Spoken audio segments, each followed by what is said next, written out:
buenas tardes.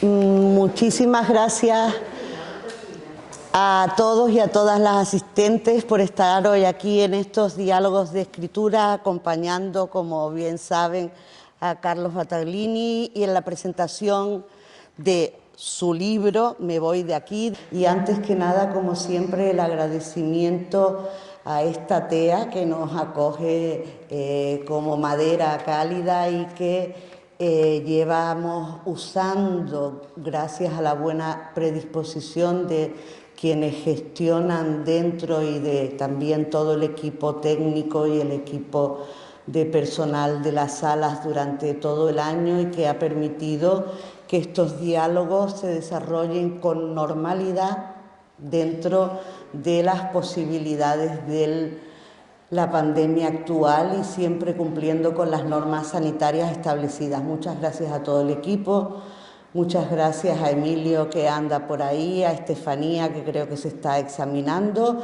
La idea era que este fuera el último diálogo del año. Vamos a prorrogarlo y tener uno más, según me acaban de decir, pero ya con el último, que será el próximo jueves, se cierran los diálogos de escritura de este año y hasta septiembre, que comenzarán de nuevo. Bien, y este penúltimo diálogo lo tenemos hoy, ustedes ya lo conocen y probablemente por eso han venido a acompañarlo, con Carlos Battaglini, que está sentado a mi derecha y que es un escritor, desde luego, un escritor a tiempo completo, además, cosa que es muy poco frecuente en nuestro país. Una persona que, según su biografía, pues nace en Canarias, se va a Irlanda por una serie de cuestiones familiares y no tan familiares, aterriza en Granada, en la Universidad de Granada, cosa que compartimos, y allí estudia esa doble, hoy diríamos doble grado, en aquel entonces doble licenciatura, ¿no?, en Ciencias Políticas y Sociología, de manera que después hablaremos de que también tenemos amigos y profesores comunes, seguro. Funda allí también una ONG cultural y medioambiental, una ONG que se llama Achitacande. Desde Granada viaja a varios sitios, pero vuelve a aterrizar en Madrid, donde tiene, como casi todas las personas de nuestra generación, pues trabajos de estos mal pagados y que ocupan muchísimas horas, pero también en Madrid hace un máster medioambiental. Además, hace un curso que creo que lo marca bastante, luego hablaremos de esto, en la Escuela de Escritores de Madrid, donde se le dice que escribir no es ninguna broma, no es una cuestión de ocio, que escribir es toda una profesión, cosa que se tomó tan a pecho, que es lo que hace en la actualidad. Finalmente oposita y se convierte en miembro del Servicio Exterior de la Unión Europea en el año 2010, cosa que le permite conocer países que muchas personas solo conocemos a través de la literatura, de los sueños o de los documentales, como es el caso de Papúa Guinea, o de Liberia, o Guinea Conakry, Burkina Faso, etcétera. Y finalmente, en 2017, y pese a que supongo que su trabajo, y lo supongo porque tengo un cuñado que trabajó en lo mismo y que actualmente trabaja en Estados Unidos en la ONU, pero vamos, que está también en esos organismos internacionales, estaba muy bien pagado, pero Carlos decide abandonarlo todo, no la vida, abandonar esas labores, esas jornadas de trabajo que lo llevaban a muchos viajes, pero que una voz, dice él, continuamente le decía: escribe, escribe, escribe, y aunque en su trabajo escribió numerosos relatos de viajes y también se convirtió en colaborador de medios de prensa tan prestigiosos como El País, finalmente dice: voy a escribir de verdad, quiero decir, a dejarlo todo para dedicarme a escribir. Y fruto de esa dedicación es este libro. Muy buenas tardes, Carlos. Muchísimas gracias por estar hoy aquí y por haberte dedicado a escribir. Bueno, buenas tardes a todos y a todas. La verdad es que estoy estoy emocionado del recibimiento tan caluroso que que he residido en Tenerife. La verdad es que la isla siempre me trata de maravilla, desde que era pequeño. Así que espero estar a la altura de todo el calor recibido. Quiero dar las gracias en primer lugar, aparte de a todos ustedes, a Izaskun y a la Librería de Mujeres por invitarme a este ciclo de diálogos de escritura, al TEA, por supuesto, por haber organizado, por haber facilitado la charla, la presentación, y a todos sus miembros. Y la pregunta era... Bueno, todavía no te he preguntado, Vale. te he dado las gracias. Sí, pensaba que me habías preguntado algo, ¿vale? Y nada más, de momento dar las gracias. Después veremos esa voz, cómo se te mete ese Pepito Grillo, o no exactamente, Sí. porque esa voz creativa, ¿no? Sí. Pero vamos con el libro, ¿no? Que es lo importante, Sí. aunque obviamente siempre la persona que escribe también lo es, pero el producto, que es una palabra que no me gusta nada, pero la muestra de su creación, que es en este caso este libro, es de lo que sí dialogaremos, si te parece bien, Carlos. Bien, este libro es un libro de relatos, contiene concretamente 10 relatos y lleva por título general Me voy de aquí, y debajo, como subtítulo, podríamos decir 10 relatos sobre gente que quiere cambiar de vida. Es un libro que está editado por la editorial Nazarí. Las editoriales es muy importante para mí como librera nombrarlas siempre, agradecerles siempre su labor, particularmente cuando lo hacen así de bien, es decir, cuando se toma un libro y se ve que no hay erratas, que se ha usado un papel que hace agradable la lectura, se ha puesto una portada bonita, etcétera, porque al fin y al cabo quienes vivimos también de esto, pero de la otra parte seguimos considerando que el libro en papel es el futuro, que es lo que ahora mismo Blacky Book ha sacado como nuevo eslogan. El libro de papel es el futuro, y efectivamente el libro de papel requiere detrás unos editores, unas editoras y un personal técnico que haga que no se convierta en una chapuza, sino todo lo contrario, en un objeto apetecible en sí mismo, con un buen tipo de letra, etcétera. En este caso lo es, y por lo tanto pues tendremos en cuenta la editorial Nazarí. Acuérdense de que siempre que la vean van a estar seguros de que hay detrás cierta calidad, que no se ha editado porque sí. Bien, y dicho esto, vamos con los 10 relatos. Los 10 relatos que se abren con una cita nada más y nada menos que de Kurt Vonnegut, un autor impresionante, y que, como he dicho repetidas veces en estos ciclos, así que quienes repiten en los diálogos dirán, pero qué obsesión tiene esta señora con que los libros de relatos no lleven el título de un relato. Y es el caso de este libro. Este libro contiene 10 relatos con 10 títulos distintos que ahora iremos viendo, pero el libro no se titula como ninguno de ellos. Y esto a mí me parece significativo, y lo he reiterado varias veces, porque así el libro no es solo una serie de relatos arrejuntados, sino que tiene una dimensión global. Es decir, que creo que Carlos los ordena, los titula y los pone de manera que sean todo un libro, no sean simplemente una recopilación azarosa de su obra, que pues supongo que tienes muchos más relatos escritos, Carlos, pero tú los eliges y los ordenas y les das un título general. Me voy de aquí. Y la primera pregunta es elemental: ¿cómo surge esta idea? ¿Cómo surge esa voz que de pronto te impele a determinar que tú lo que quieres hacer es escribir? Sí, bueno, vamos a ver, sobre la penúltima cuestión que has comentado, sobre no ponerle el título del libro a ninguno de los relatos, es algo que me llamó la atención desde que leí a Medardo Frailes, que es un autor de cuentos de los años 50, que fue el primer escritor que veía que no titulaba el libro que el título del libro no se basaba en uno de los relatos. Y eso me parece una buena idea porque creo que titular un libro con uno de los relatos siempre de alguna manera ensombrece al resto, porque se le da una preeminencia probablemente injusta a un cuento sobre los demás. Entonces yo no quería hacer eso porque no tenía ningún cuento que quisiese más que otro o que me gustase más que sus compañeros. Entonces al final tomé esa decisión para que todos tuviesen, digamos, una igualdad y una atención que fuese similar. Sobre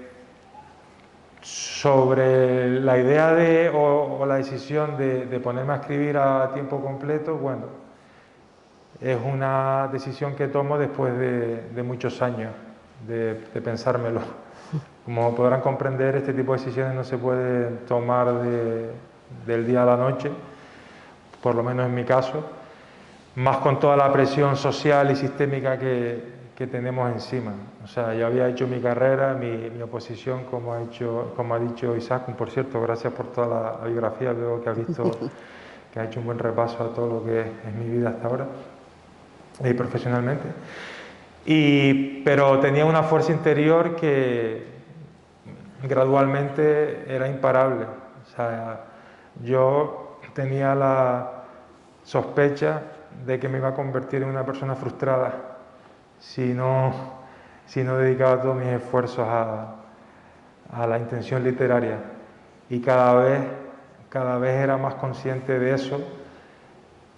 Creo que la primera lucecita que vi, si no recuerdo mal, tuvo que ser allá por el año 99, en una playa de Fariones, al sur de Lanzarote.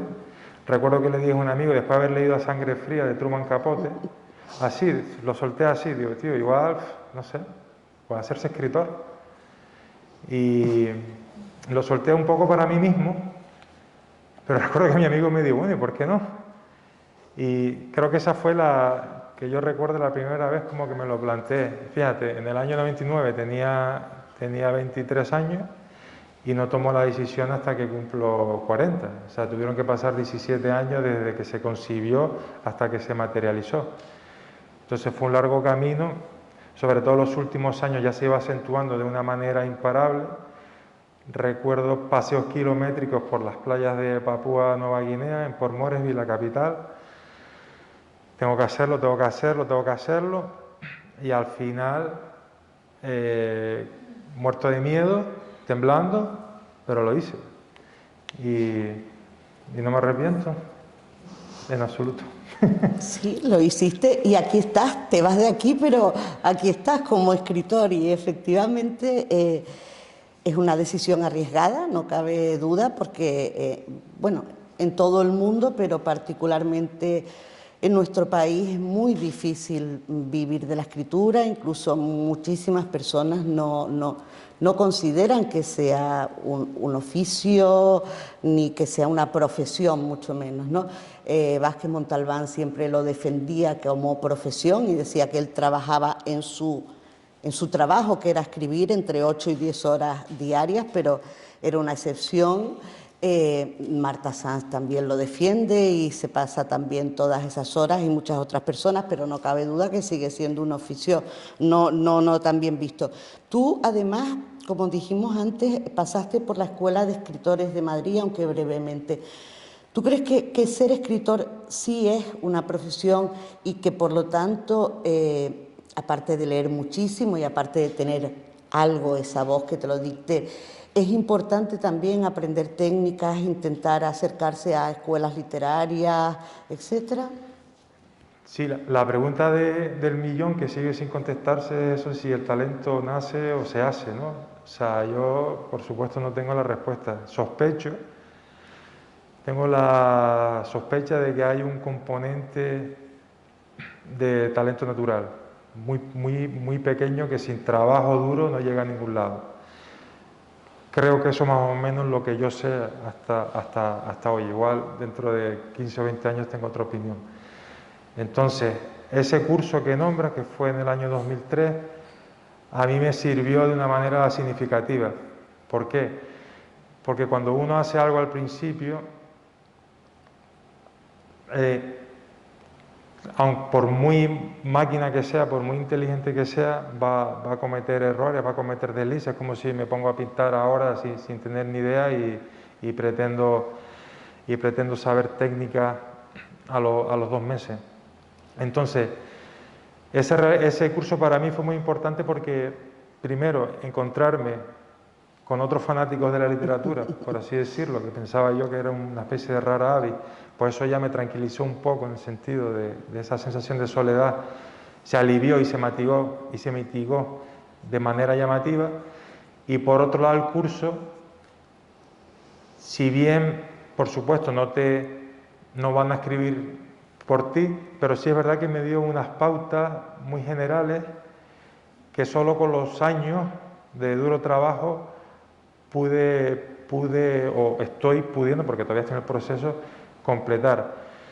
Entonces, hay un debate también muy fuerte en el mundo de la literatura sobre la utilidad o no de los cursos de escritura. Yo creo que eso siempre depende del profesor también, quien te dé, como cuando estábamos en el colegio o en el instituto.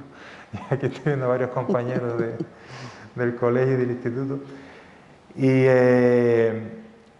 en mi caso tuve la suerte de dar las clases con Javier Sagarna, de ser un buen profesor, que todavía está en activo, y aprendí muchísimo con él.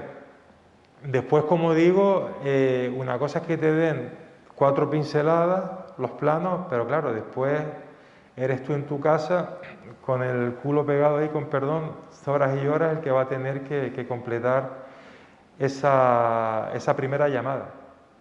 Pero creo que me atrevería a decir que sí, que pueden ser útiles si el profesor es valioso.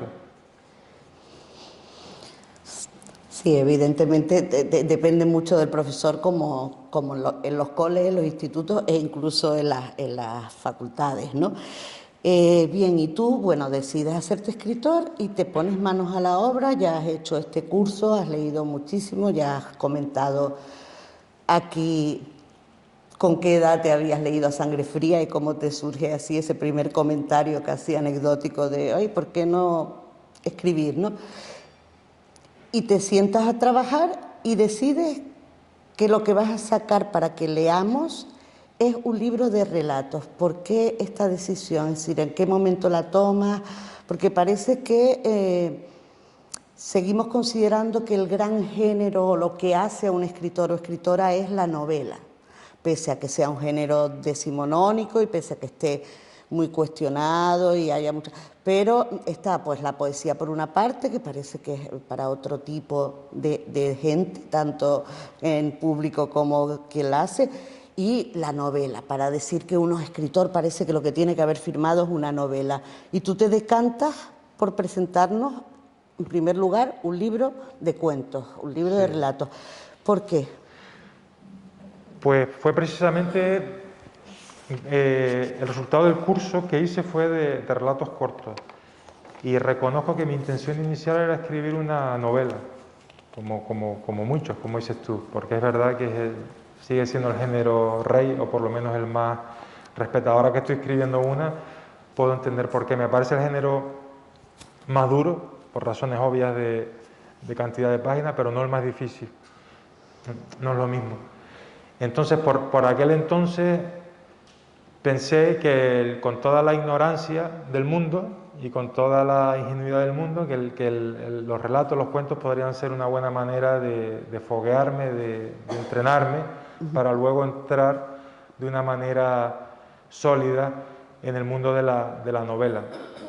Yo creí que iba a tener un libro de relatos o de cuentos después de un año y medio.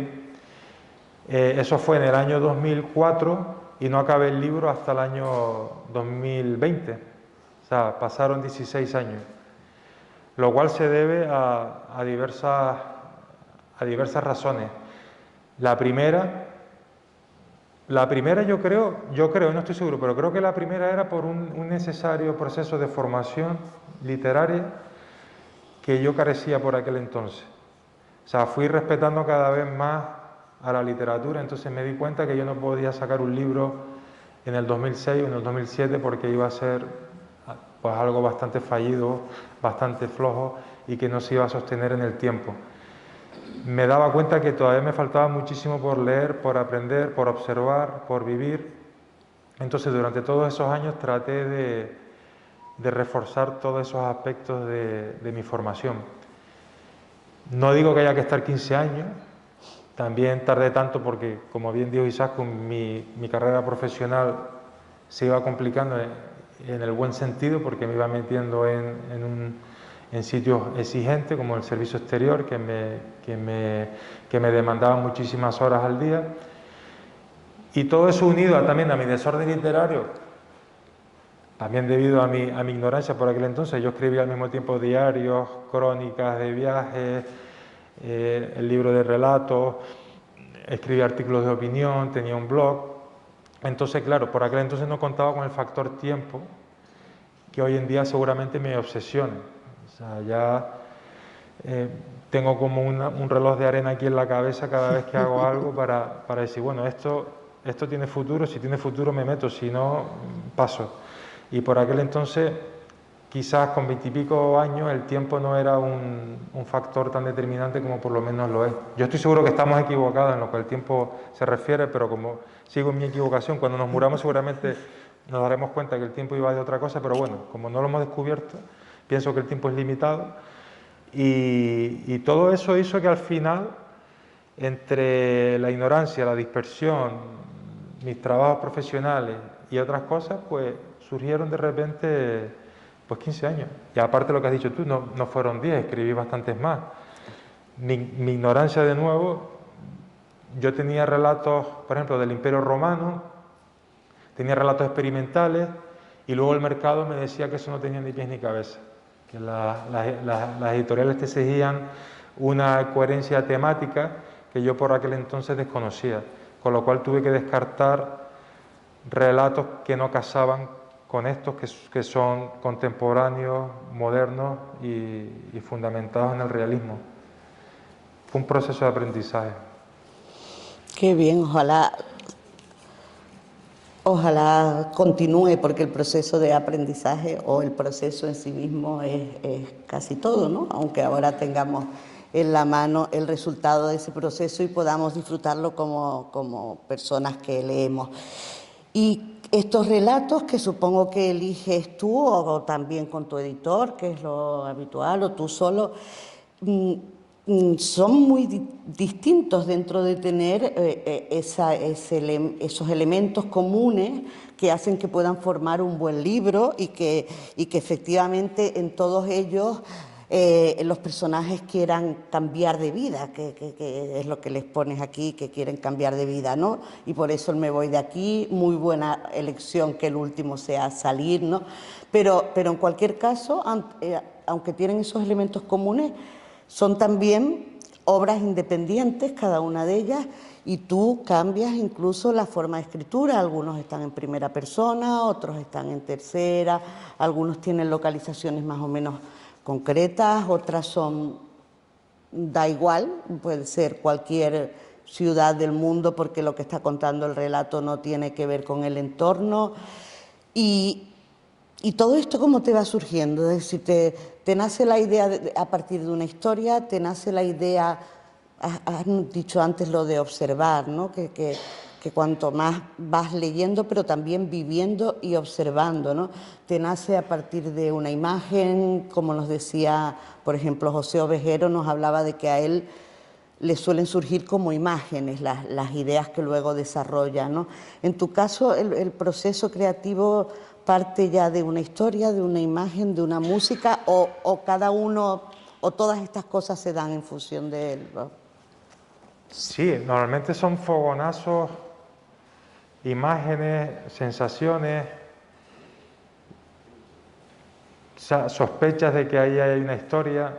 Estoy pensando en los relatos, un poco el origen de ellos, y todo es muy caótico hasta el principio, todo es muy fragmentario, todo es como una especie de mosaico de imágenes, de recuerdos, de sensaciones, de personajes, de vivencias propias o vivencias ajenas, etcétera.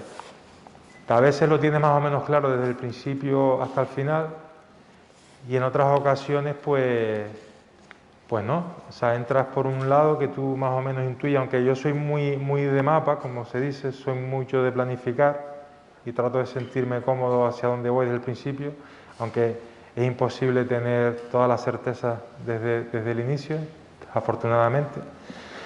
Pero sí, surge un poco, por ejemplo, el que tú nombraste, el último, el de salida, ese fue, para un escritor súper lento como soy yo, fue rapidísimo.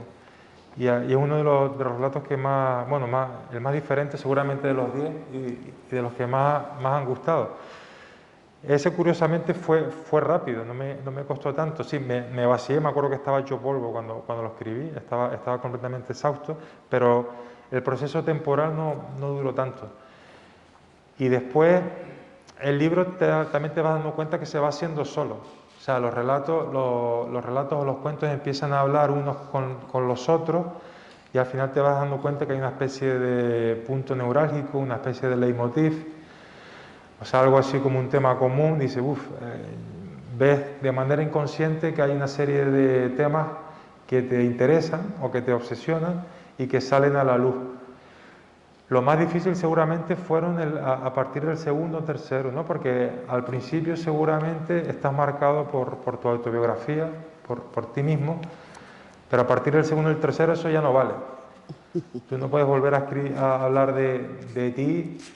No puedes otra vez ponerte siempre el personaje masculino, primera o tercera persona, porque al final vas a hacer un libro monótono, rutinario.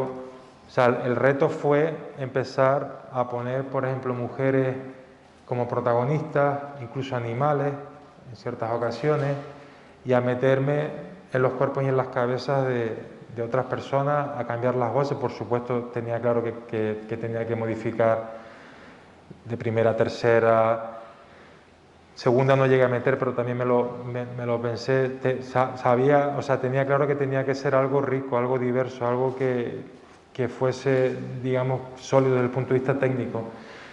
Entonces, eso fue lo más difícil. Seguramente el primer relato que escribí, hace la tira, que creo, si no recuerdo mal, fue el de Escapada, tampoco me costó mucho.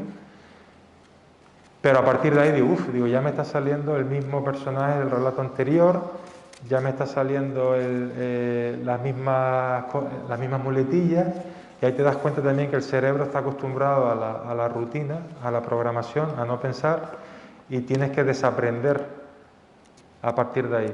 Y seguramente también, a la larga, es el proceso más enriquecedor. Qué bonito lo que has dicho. Por una parte, cómo van hablando los propios relatos entre ellos, es decir, cómo cuando ya están construidos, pero te das cuenta de que sí que están estableciendo una relación, un vínculo entre ellos. Y por otra parte, esto de que hay que estar alerta para no estar contando siempre lo mismo de la misma manera, ¿no? Sino que tienes que estar ahí pendiente y desaprendiendo,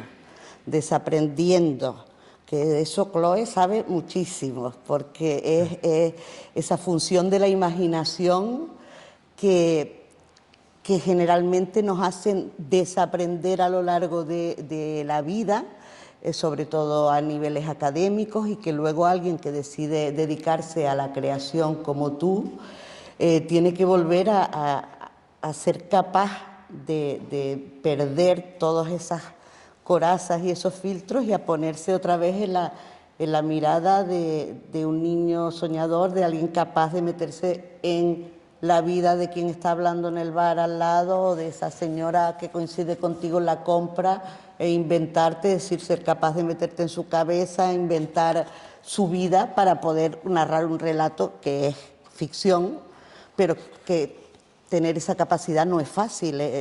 Hay algo tal vez innato, pero obviamente también hay todo ese proceso de estar alerta y decir, no, que estoy otra vez haciendo el mismo personaje, ¿no? Claro. Y no lo haces, ¿eh? Claro. Cada relato, creo, está muy bien conseguido, indudablemente que hablan entre sí y que tiene una coherencia como libro, pero cada relato independientemente, y de hecho uno de ellos ha sido premiado, ¿no? Tiene mucha consistencia. No sabía cuál era el primero que habías escrito, que ya has confesado que fue Escapada, pero el primero que se sitúa en el libro, que es Amigas, justamente está narrado desde voces femeninas, desde una voz que habla de esa amiga que ha triunfado, ¿no? Y que sale ahora, que sale en los papeles, como se dice en Andalucía, que sale en la prensa y además a doble página. Y encima era la paletuda, ¿no? La feíta de las dos amigas. Entonces lo consigues, la verdad es que realmente bien. Yo te había pedido, Carlos, y le damos la palabra al público para que puedan acribillarte a preguntas y también para que luego puedan tú tener tiempo para firmar el libro y para que veamos, bueno, hay una sorpresilla. Yo te había pedido que leyeras algún fragmento y lo que voy a hacer es leerlo yo, algunos breves fragmentos para que ustedes vean a qué me refería con ese buen oficio, con esa forma de, bueno, referencia que sobra, porque el libro además viene avalado por José Ovejero, al que cité antes y que me parece uno de los mejores escritores que hay en nuestro país en la actualidad, por Luis G. Martín, del que puedo decir lo mismo, aunque no lo conozco personalmente, pero sí su obra, es decir, y viene avalado por Pilar del Río como lectora, por Matías Candelaria, o sea que no, por Ronaldo Menéndez, que yo diga que es bueno, sobra, pero a nivel de técnica, fíjense, el primero, Amigas, se inicia con una sola frase corta. Pilar Adón, por ejemplo, dice que ella en sus relatos no puede caminar hasta que no tiene la primera frase definitiva, que ella considera que esa y que jamás la cambia, y que cuando tiene esa ya puede continuar la construcción. Es decir, que se ve que los procesos creativos son muy diversos, ¿no? Ovejero decía que dibujaba las casas y cada uno tiene... Pero esta primera frase que abre el libro dice: ¿cuántas veces has subido la misma escalera en tu vida? Con un pie en alto, Mónica mira los escalones de madera que se elevan hasta el primer piso. Es una escalera de madera color canela que cruje igual que una certeza cada vez que una uña se posa sobre los peldaños.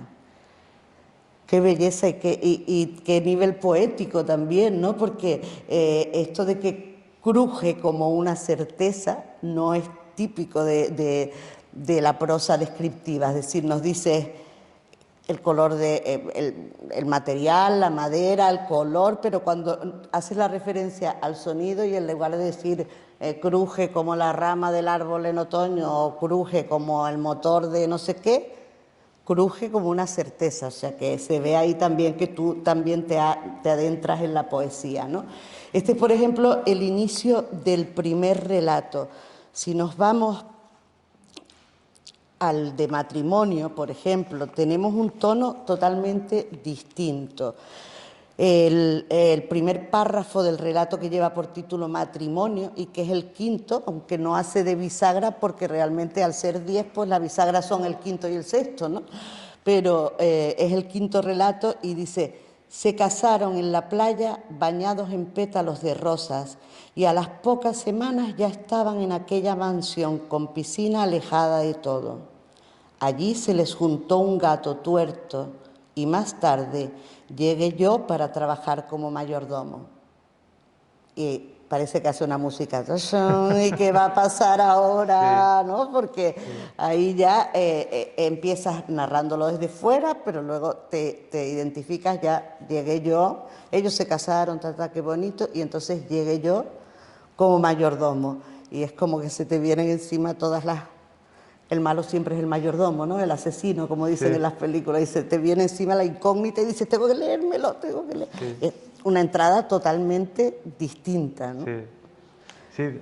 De hecho ese relato hay mucha gente que le gusta. O sea, que lo ven como un poco diferente al resto. Y antes me preguntaba sobre el origen creativo de los cuentos, pues ese ahora me acabo de acordar que fue una historia que leí en un periódico inglés, en el Daily Mail, cuando me estaba preparando las oposiciones, de una pareja muy conocida, que no he dicho el nombre todavía, y no sé si lo voy a decir, pero no son españoles. Son músicos, es lo único que puedo decir de momento. Pero vamos, desde ahí surgió ese cuento. Son músicos que, por cierto, es algo que la gente de generaciones posteriores está haciendo mucho, pero que tú haces aquí también, varias referencias en distintos relatos a música, es decir, como elementos ambientales del propio relato, que es algo que, por ejemplo, ahora esto que han querido llamar generación y ellas se niegan de los 90, ¿no? Hace mucho. Las referencias musicales que antes eran muy típicas del cuento estadounidense, pero en España no, Sí, no aparecían tanto. Y tú sí. O sea. sí, sobre todo en el relato Fiesta, que va de una fiesta Erasmus donde hay música, un disc jockey, pero mis referencias musicales no tienen nada que ver con la música imperante hoy en día. Por ejemplo, yo no puedo con el reggaetón, sinceramente. Y son gustos anglosajones un poco clásicos, ¿no? De, yo qué sé, los Clash, no sé si llegué U2, los Eagles, The Eagles, un poco esos clásicos, incluso hasta de más atrás de los, bueno, son de los 60, los Eagles y los Clash, y bueno, U2 no, pero sí, hay un estilo seguramente, hay una influencia más anglosajona que española en el libro, seguramente. Sí, y bueno, ese relato que ha gustado tanto, el de matrimonio, tiene un final. Marta Sanz dice que siempre le encanta leer los finales de los libros. Le digo que claro, leerlos en público pues es como hacer el spoiler, adelantar lo que pasa, pero no siempre. Porque, por ejemplo, la frase final de este relato, que me parece fantástica, porque es una frase que podría ser de comienzo, ¿no? Es, en ese momento se abrió la puerta roja. Y ahí termina. Así que no nos está contando qué ha pasado, pero ese relato que se inicia cuando el mayordomo se incorpora a la casa después del gato tuerto o con el gato tuerto, termina diciendo que en ese momento se abrió la puerta roja. Y por Sí, lo tanto, una elipsis ahí. exacto, hay que leerlo, a Sí, ver. sí, sí, sí. No, exactamente. El otro día vi Whisky, es que me quedé impresionado con esa película, la forma de utilizar las elipsis. En Whisky es una película del 2004, una peli uruguaya que muchos habrán visto ya. Yo utilizo mucho la elipsis, pero esa peli me pareció ya un homenaje, aparte que no, o sea, hay elipsis, pero no hay confusión, que muchas veces los autores confunden la elipsis con la confusión. Te dejo un misterio ahí y arréglatelas como puedas, ¿no? Y ahí no, ¿no? Ahí se abre un mundo donde aparentemente las instrucciones están claras, pero después cada uno tiene que interpretarlo. Bueno, me encantan las elipsis. Bueno, claro, es que además cuando estás escribiendo relatos es importantísimo manejar bien la elipsis, porque para un relato corto que realmente llene a quien lee, más allá de la situación que cuentas, en la cabeza de quien lee esos personajes cobran vidas, incluso les pones vidas anteriores y posteriores, es decir, que te imaginas cómo era el personaje, qué le pasó antes de la boda o con qué edad se casó, aunque tú no nos lo digas, y para eso hay que hacer un excelente manejo de la elipsis sin causar confusión, porque si no tendrías que escribir una novela de cada relato, claro. Claro. Entonces, creo que ese sentido lo haces muy bien, porque sabes cortar sin que quien lee se sienta perdido diciendo qué pasó, sino que das lo necesario para que creamos conocer a los personajes y luego nos presentas la situación que te interesa del relato, Sí. ¿no? Aún así yo siempre recomiendo leer como máximo un relato al día. Claro. Porque hay tanto subtexto, hay tanta insinuación, hay tanta sugerencia, hay tanto mensaje oculto, que es difícil absorber todo eso de una sentada. Por lo menos yo sería incapaz. Creo que la mejor manera de digerir el libro es leer un relato máximo al día, aunque cueste a veces cerrarlo si te está gustando, pero creo que a la larga es la manera más disfrutable y más didáctica de abordar el libro. Sí, bueno, ocurre un poco como con la poesía, ¿no? Te puedes empapar un libro de poesía completo, pero después tendrás que volver y leerlos por separado, uno a uno, porque necesitan, y claro, cada relato presenta situaciones distintas, estás usando técnicas narrativas distintas, los personajes centrales son de distintos sexos, de distintos lugares, entonces leerlo todo seguido es una opción de aproximación, pero desde luego hay que leer cada uno porque además te dan para reflexionar, es decir, los planteas en unos puntos que después quien lee tiene que aportar también a ese relato, ¿no? Entonces, bueno, pues me gustan mucho en general los cuentos y desde luego la tradición anglosajona es prácticamente insuperable, aunque la tradición latina tú nombras en tu blog también a Cortázar como uno de los autores que leíste, también es muy buena la tradición latinoamericana, pero vamos, que el relato es todo un mundo que por desgracia eso, pues tiene menos acólitos que la novela por ahora, pero esperemos que eso se vaya nivelando poco a poco, porque es que cada relato es potencialmente una novela, es decir, y para quien lee puede ser muy satisfactorio, puedes estar en el tranvía, te da tiempo perfectamente de leerte uno, incluso de leerte el relato 2 veces, y luego ya tienes para en el día darle vueltitas a la cosa, ¿no? Sí. Bien, si alguien del público quiere preguntar, que yo creo que sería fundamental, hay una persona que no veo por los focos, pero que sé que está, que les puede alcanzar un micrófono. Y es el momento de aquí acribillar al autor. Muchas gracias.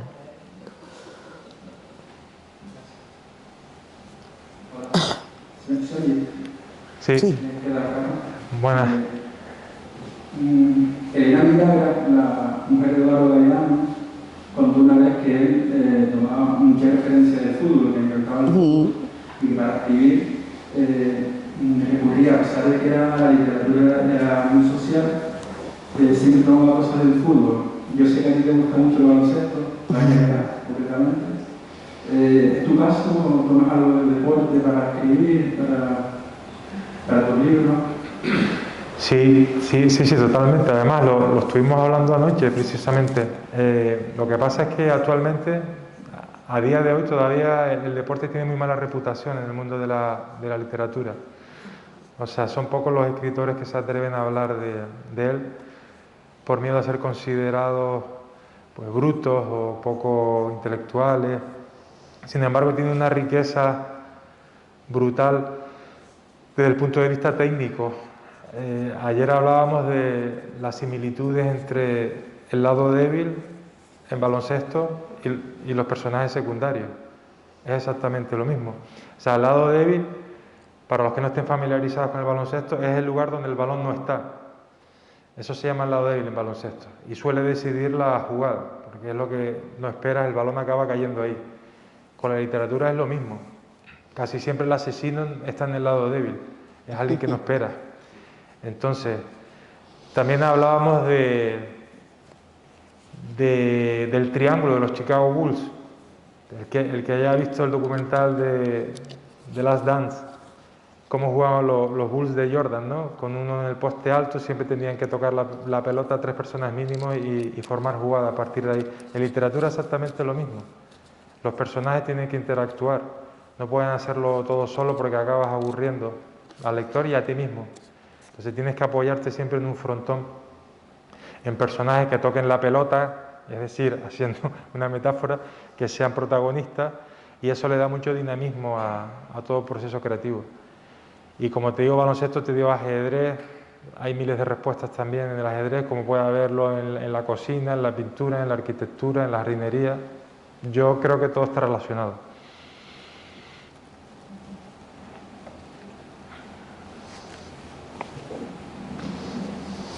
Nadie más se anima que... Mire, me faltaría Ah, perfecto, pues ya viene el compañero.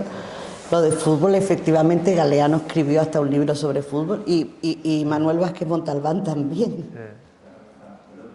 Pues sí, muchísimas gracias de nuevo a todas y a todos por acompañar a Carlos. Muchísimas gracias a esta TEA. Nos volvemos a ver la semana próxima en los diálogos de escritura y ahora pues el autor que tiene que trabajar, pero primero nos va a enseñar una cosa.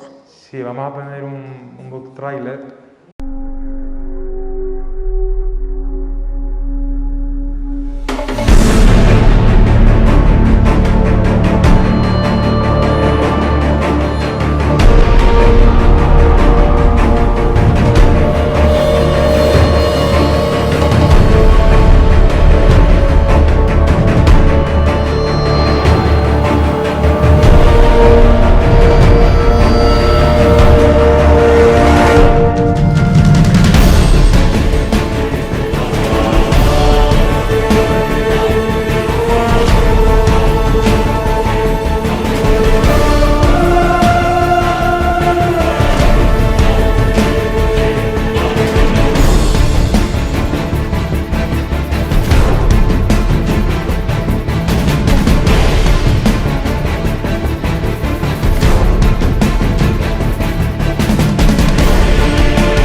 Así que muchísimas gracias por venir, ha sido un placer.